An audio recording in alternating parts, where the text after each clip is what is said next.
ముక్కోటి ఏకాదశి. ఏడాదికి 24 ఏకాదశులు వస్తాయి. సూర్యుడు ఉత్తరాయణానికి మారే ముందు వచ్చే ధనుర్మాస శుద్ధ ఏకాదశినే వైకుంఠ ఏకాదశి లేదా ముక్కోటి ఏకాదశి అంటారు.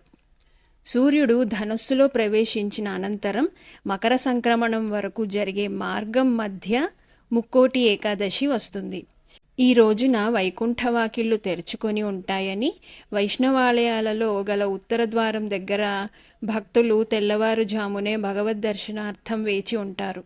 ఈరోజు మహావిష్ణువు గరుడ వాహనారూఢుడై 3 కోట్ల దేవతలతో భూలోకానికి దిగివచ్చి భక్తులకు దర్శనమిస్తాడు కనుక దీనికి ముక్కోటి ఏకాదశి అనే పేరు వచ్చిందంటారు.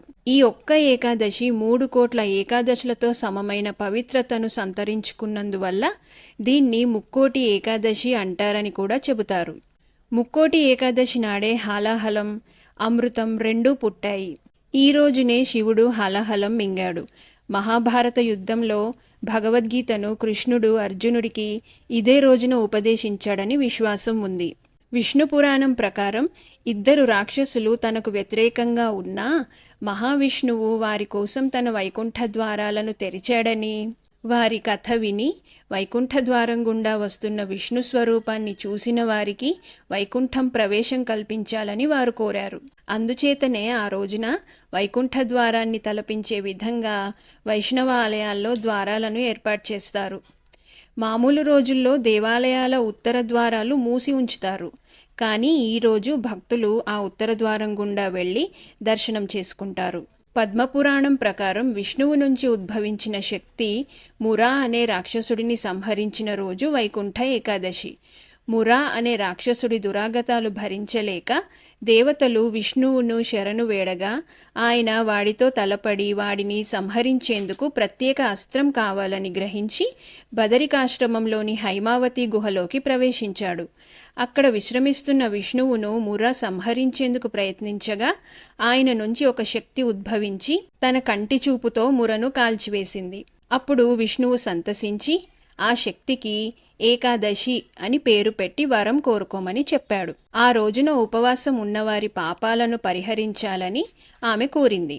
ధనుర్మాస శుక్ల ఏకాదశి రోజున ఉపవాసం ఉన్నవారికి వైకుంఠ ప్రాప్తి కలుగుతుందని విష్ణువు వరమిచ్చాడు. వైకుంఠ ఏకాదశి రోజు మురా బియ్యంలో దాక్కుంటాడని, అందుకే బియ్యంతో చేసిన ఏ పదార్థం తినకుండా ఉండాలని అంటారు.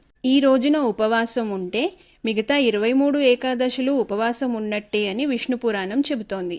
మురా అంటే తామసిక రాజసిక గుణాలకు అరిషడ్ వర్గాలకు ప్రతీక. వీటిని ఉపవాస జాగరణల ద్వారా జయిస్తే సత్వగుణం లభించి తద్వారా ముక్తికి మార్గం ఏర్పడుతుంది.